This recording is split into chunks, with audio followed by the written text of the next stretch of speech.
Good afternoon. I am so pleased to have a chance to speak to you all, and I hope you will find it useful of what I am going to be mentioning.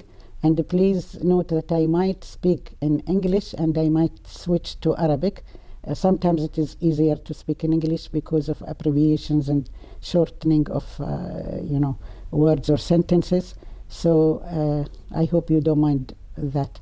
I have been asked to speak briefly about myself and how did I come to be in the UN, or how did I come to work in the UN, the United Nations.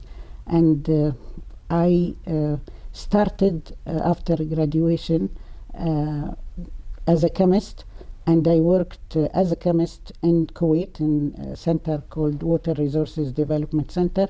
And then that time I was granted a fellowship from the United Nations to go for certain training related to the work of desalination and water analysis and water pollution, because the center is a project which is a UN project. It is one of what they call technical assistant project, signed. It was according to a cooperation agreement between the government of Kuwait and the United Nations technical section in the United Nations for providing experts to work in the center, to help in establishing the center, and to train what they call counterparts, local counterparts. So I was one of the counterparts who was trained by the expert in for water analysis and water expert. I was not the only one, but I was selected to be the first one to get the scholarship, and I had the choice to decide or to choose which country I want to go for training. So since I have been studying and graduated from UK in Aberdeen, by the way, I chose to take the training in the United States, and that's what had happened. But when I first went for the training, which was supposed to be the duration 6 months, I first visited the section in the United Nations which is responsible for fellowships and training, and I was there supposed to be in New York for a few days for orientation and briefing, and then I will go to the centers that it was arranged for me to go for the training. And while I am there these few days, I asked the officer who was in charge for my program if it is possible to visit the United Nations headquarters, and she made arrangement for me to go, but she thought I was interested just as a tourist. And I went there for a day, and I was so interested and so attracted to some of the discussion, especially in the General Assembly, where they were talking about environment. It was sometimes in the 70s, 72 something, and it was just after convening an international conference about environment, which took place in Sweden. And they were actually reviewing and discussing all the outcome of that important conference. And that really attracted me so much, because environment is such a wide range of topics and scope, talking about environment and about pollution, whether it is water or air or other source of pollution. And I just forgot myself in that few minutes that we were in that hall. But suddenly the the guide pulled me to say, we have to move to another place. So I went, and still my mind is in the General Assembly. And then I went back to the officer in this training section, and I asked her, is it possible to go more as a staff to the UN and spend a day? She said, why? You have nothing to do with it. I said, no, please, I am interested, and since I have a few days here before I start my program, I would like to do that if possible. And then she arranged for me to get a pass more as a staff, and I went there and I spent a whole day. In fact, since that time, I got so interested in the UN and in issues which I realized that it's a lot of things about the humanitarian aspect and about many aspects of development. This is how I started becoming interested in the UN. I can't go on in detail, but as I went to my first station for training, which was in Colorado State University, I started also reading and searching for other aspects of the UN. And later I went to other training centers in the different parts of the United States, and still I start getting more and more involved and interested in the UN. Later, when I came back to Kuwait, I already had initiated so many activities and so many, I even applied for documents and information about environment and water to make a list, to make the center name as a place to receive most of these information and documentation, and established or helped to establish the library of the center. And that was very much appreciated by my supervisors, and at the same time I start getting more and more involved in the environment, from especially the water aspect. And as I had gained so much experience, and I was very proud and lucky that the supervisor wrote such an excellent report about me to the center, saying that I am a very ambitious person and that I am, thinking always to advance and so on. And that was received in the center very well, welcomed. And they start giving me more activities and responsibilities. And this is how later on I had to be on a secondment from the Ministry of Electricity and Water to Ministry of Health, because then there they had another project, UN project, and they were looking for local counterparts, and especially for the pollution or the environment expert. And they at that time it was late Dr. Abdurrahman Al-Awadi, who was that time was the Assistant Under Secretary for Preventive Medicine, was the director of that project, which is called the Human Environment Project for Kuwait. And it is with another two organizations, which are the WHO, the World Health Organization, and ILO, the International Labour Organization, jointly with the Ministry of Health to have that project. So I also got involved and got to know more about other organizations. And in that time, I found it more opening for thinking and learning more about environment. And while I am doing that, I was told, or I was asked to join the planning board in Kuwait to establish or to help them establish a section for environmental studies in the environment planning department. And there again is another involvement with the UN. And later on I got to be involved in establishing or evaluating all the project of technical assistant in Kuwait by the UN, because they had in the ministry, in that planning board, an office called Technical Assistant Office, which is supposed to be responsible for all organizations of the UN and all the projects that are in Kuwait. And it is a really big story, but I cannot go on like that. I had been involved so much then with the technical assistant and international cooperation in the planning, and then I got also more involved in development aspect. And later on, as I was reviewing and evaluating and supervising all these kind of projects and activities, I was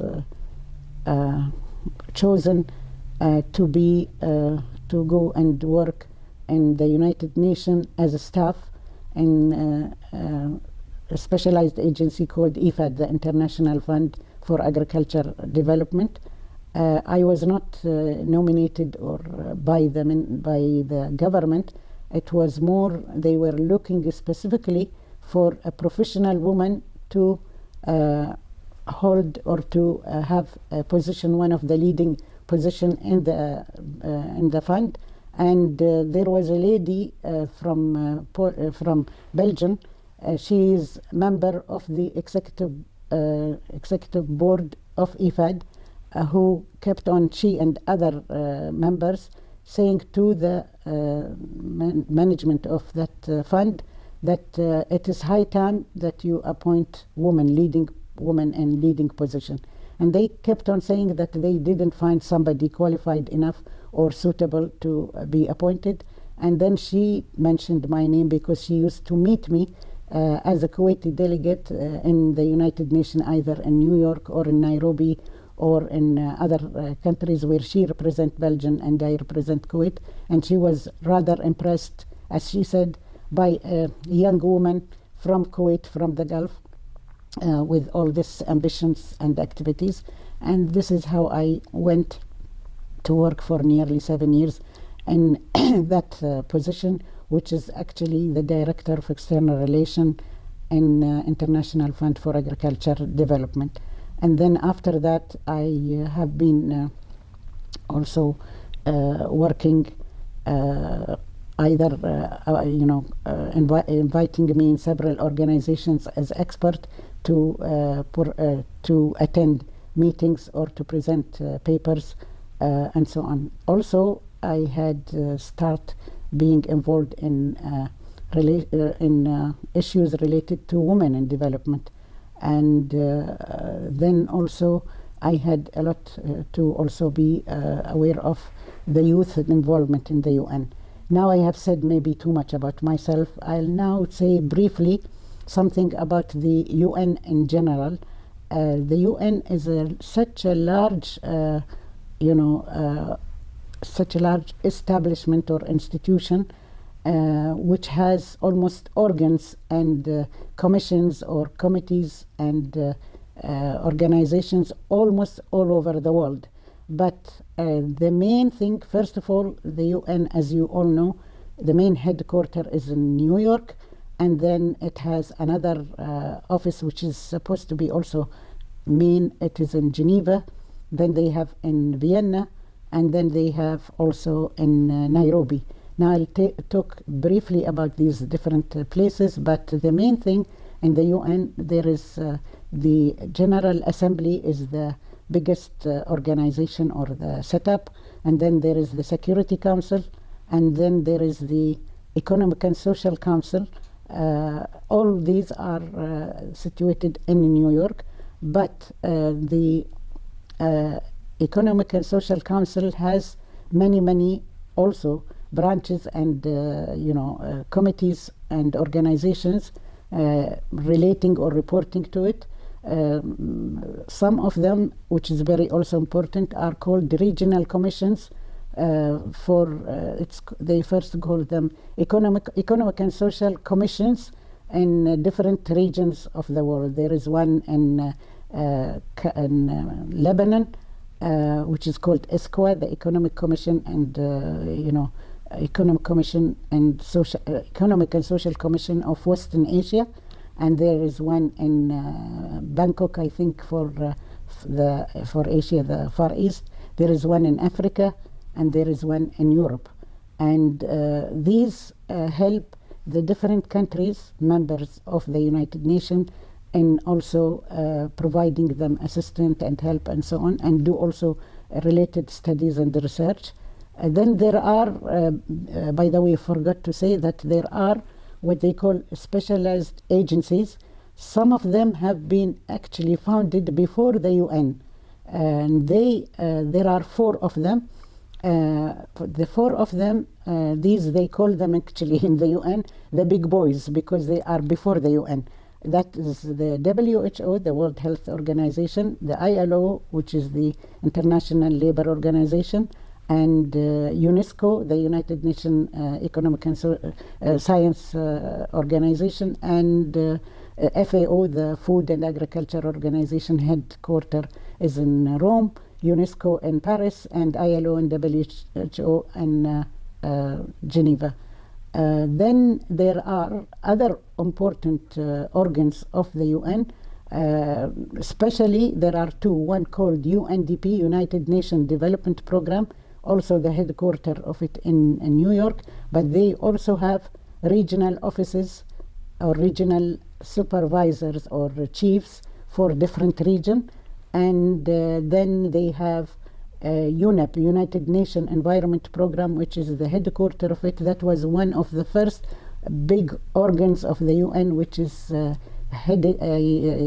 headquarter of it for the first time in a developing country, that is in Kenya, Nairobi. And then that UNEP has also other branches for habitat and for so many things that it takes long time to speak in detail about all these organs.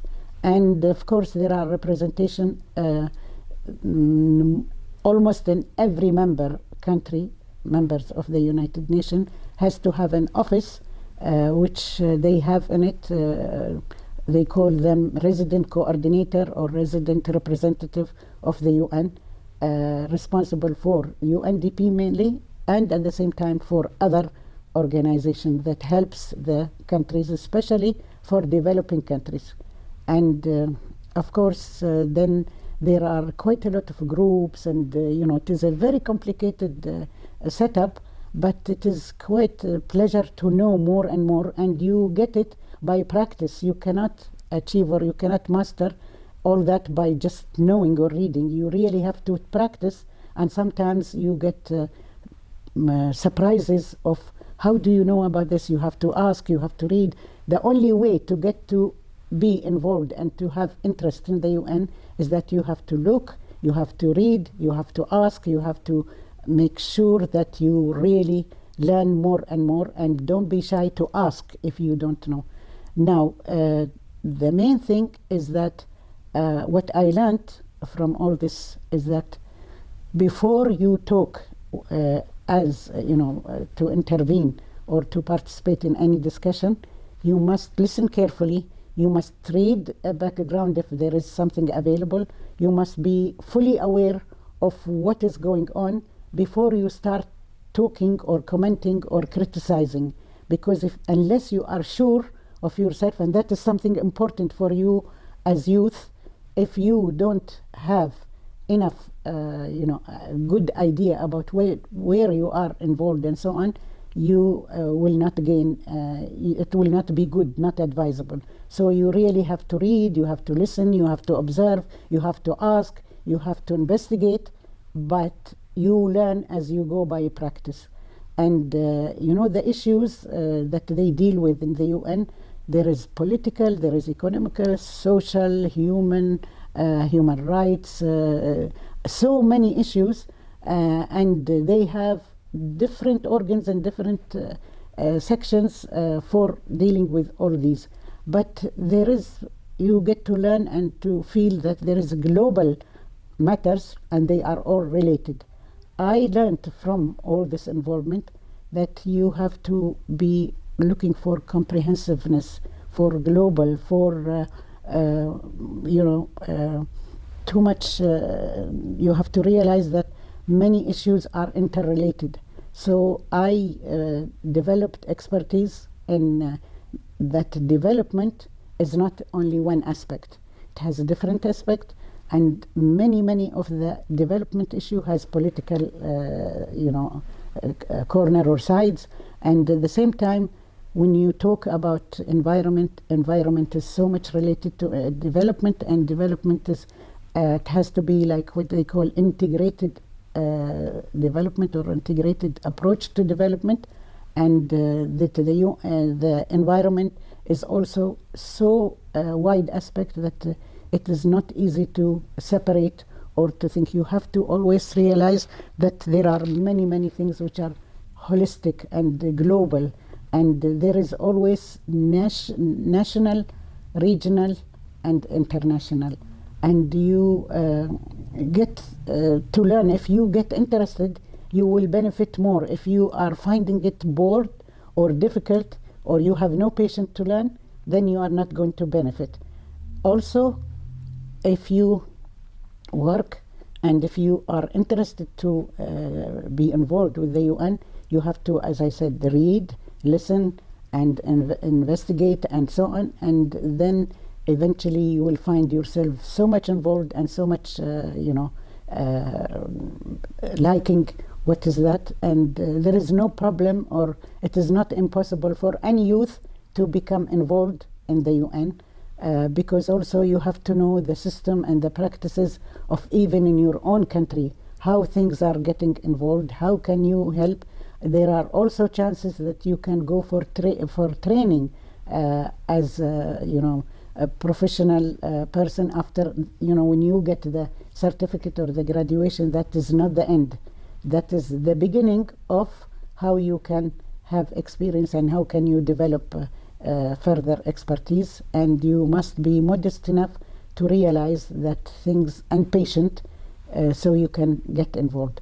There has been for a long time, in the UN, so much emphasis on human aspects, whether the child, the role of children, as there is the UNICEF, that is the United Nations Fund for the Children, or the youth, or also women. There has been a lot of importance and emphasis on the role and the participation of women in development. And I also have been quite involved with the women involvement, and there are challenges, but there are still a lot of kind of embodied segregation. Sometimes they don't want to admit, even on a government level or in a local level, but now it become more important that it is more specified, and there has been a lot of protocols and conventions and agreements about involvement of women in development. And they started by naming 1975 as the Women's Year, where they organized a conference for the women, United Nations first conference on women, and the emphasis on it was peace, development, and equality, because they admit that the role of women is very important for peace. The role of women in development is very, very much important, and equality also is very important. And then since that time, also they started establishing funds and organizations and special committees in the UN for that issue and relating to women. And at the same time, there are a lot of issues that one cannot be talking about it. Unfortunately, maybe I have exceeded my time talking about all this, and I don't know whether... oh, by the way, I forgot to mention that I have lately produced a book, but it is in Arabic. It's called في طريقي إلى الأمم المتحدة وقفات في مرفأ ذكرياتي.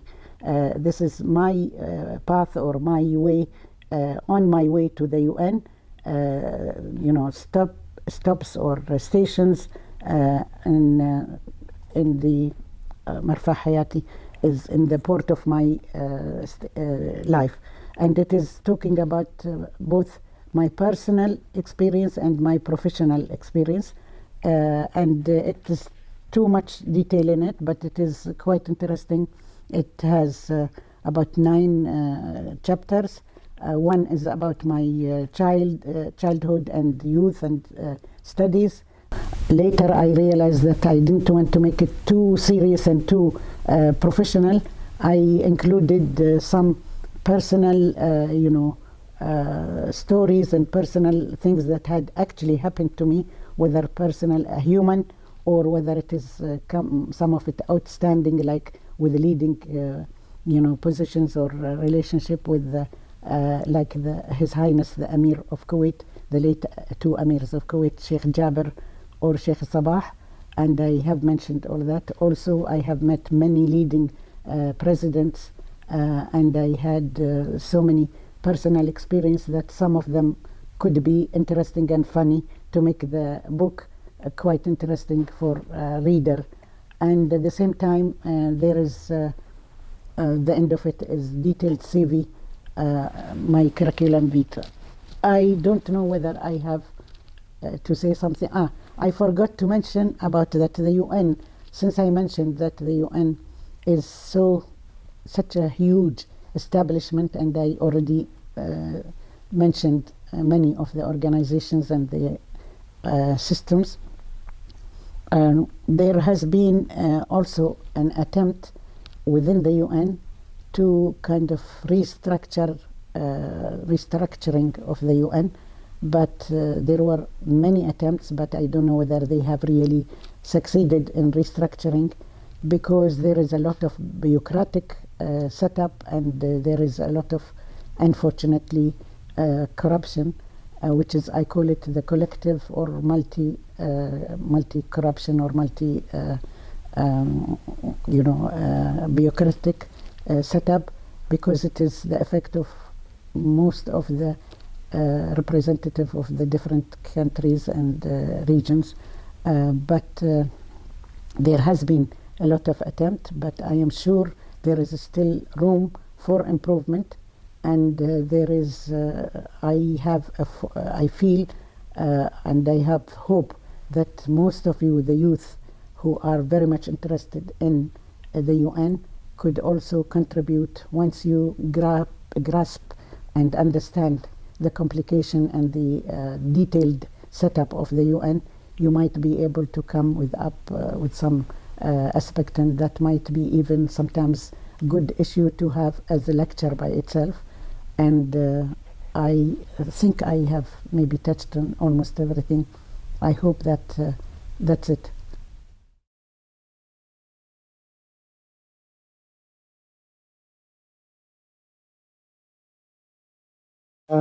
Any significant or any achievement? Yes, it's funny to say, but I suppose it is. I have so many achievements, and I am proud of them.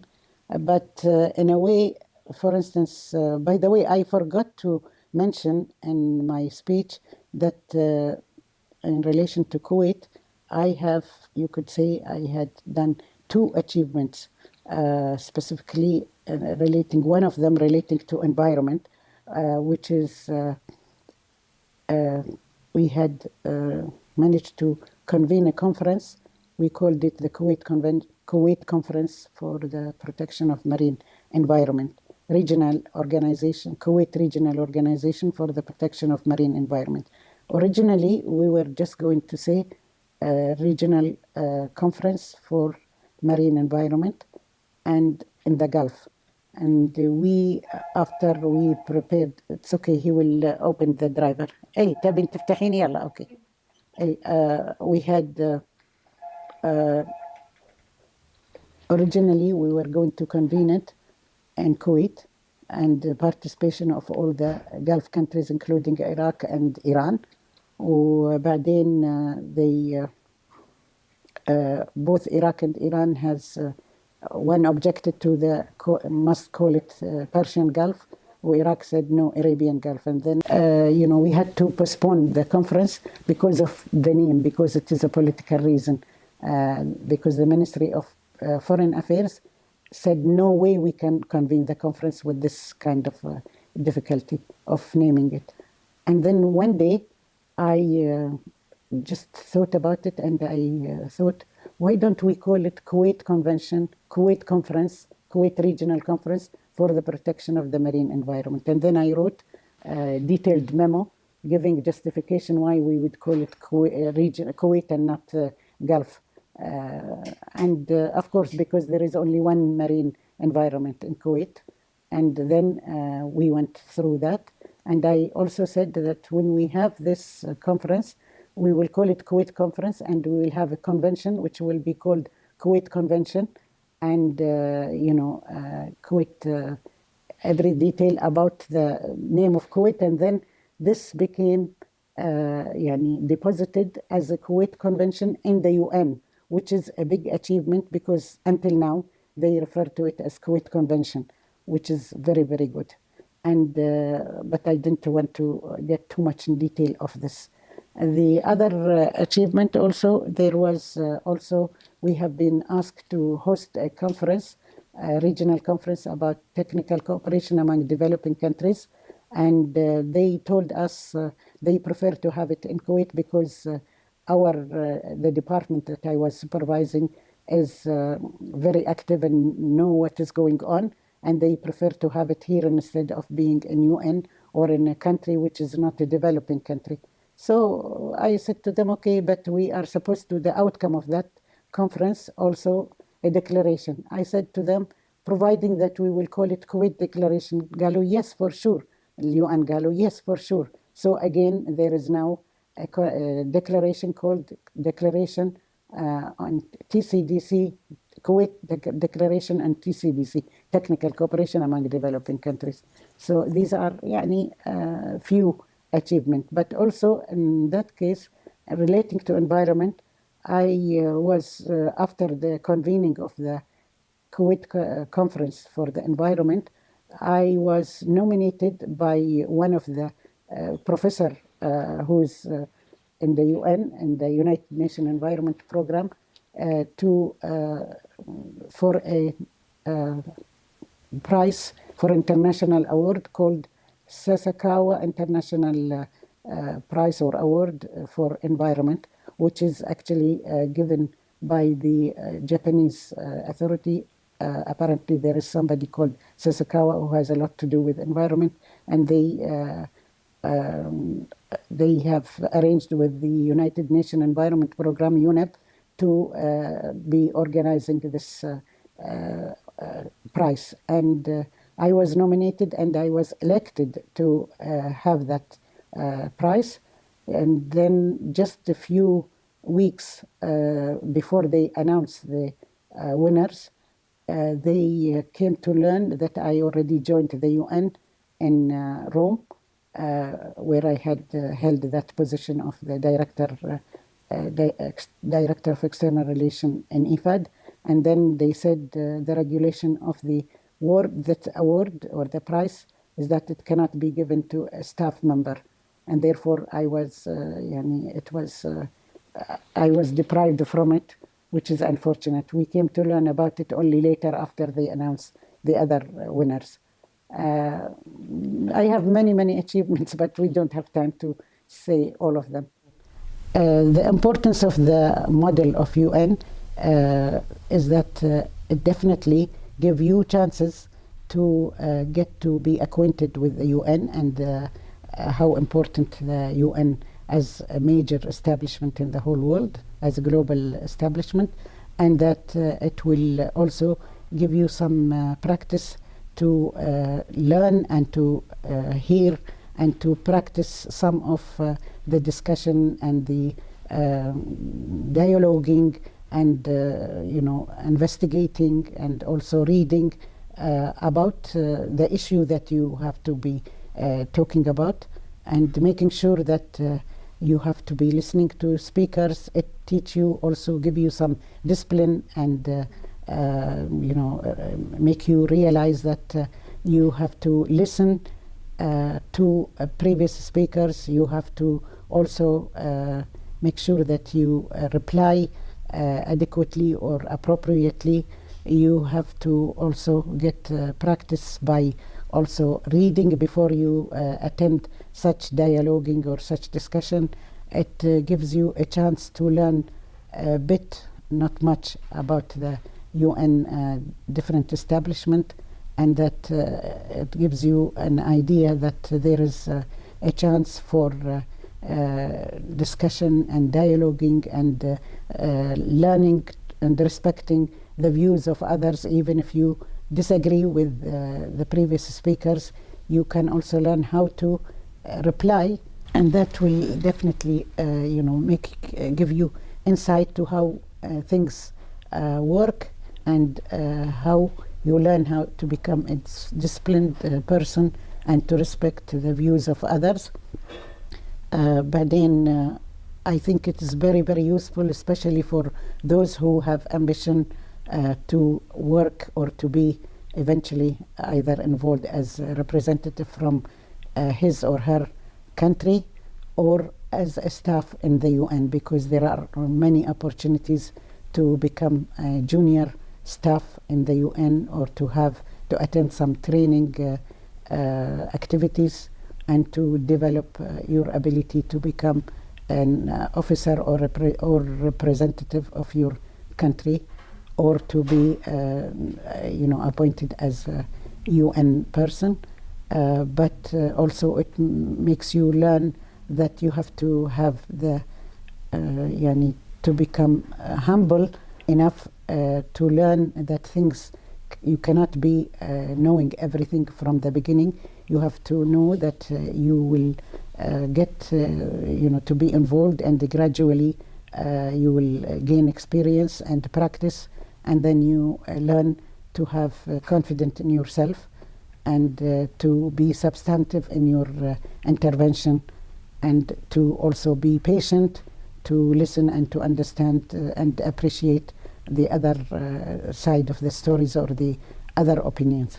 As I already said in my speech, how to be inspired, you really have to, first of all, get to be interested, and to learn to be patient, and also to be articulated, and read and search and ask, and be tolerant, and all these things has to be considered. And as you go, you will learn, and you will gain more confidence and experience. And I think nothing is difficult. It's quite a very wide world, and yet there is a room always for improvement, and there is room for learning, and there is room for tolerance and patience. It was not an easy at all for me, especially being a female, in most, unfortunately, circumstances and atmospheres where the male are dominant, and there is also kind of jealousy or resentment for a woman to be capable, and for a woman to be hard worker. And yet I had to overcome all that. It was a big challenge, and yet I realized, or I found that most of my supervisors appreciated very much what I did, and how I conducted my work and so on. And yet I get resentment from colleagues, and sometimes when there are chances for promotion, I have been deprived from it, because either the mentality, or because the rules and regulation did not allow for a woman to hold or held such position. For instance, I have been the first Kuwaiti woman to be nominated to become member of the municipality council, since we are only recently, or yesterday, we have been involved with the election for the members of the municipality council. I had been nominated by the committees, which I was the secretary, or I was the rapporteur of a committee called Master المخطط الهيكلي, the Master Plan Committee, which was headed by His Crown Prince, the late Amir Sheikh Jaber, and all the members are either ministers or engineers, specialized engineers in the municipality, and other related organizations, establishment in Kuwait. And yet they all thought it would be a very good idea to have me as a member in the municipal council. And they nominated me with the approval of His Highness the Crown Prince, the Emir, late Emir, and yet they said the rules and regulations in Kuwait at that time did not allow a woman to hold or to hold such a position. So, but I take pride to be the first candidate to become a member in that municipal council. And then also later on, the position I was holding as director of a general department of technical cooperation, which is a general directorate, to become an assistant under secretary, because there are other general departments in the planning board and planning Ministry of Planning. To the position is supposed to be assistant under secretary as director, and my colleagues have been appointed, 3 of them, and I was not appointed because they also said at that time there was no rules or no regulation allow a woman to become to be appointed in this position, because this is a political position. And yet later on, now of course we had so many women who are holding such a position. So many other obstacles that I had faced, but I always felt that these are challenges for me, and such things never put me off or made me stop. Always I found them as a challenge, and I moved and advanced further. Thank you.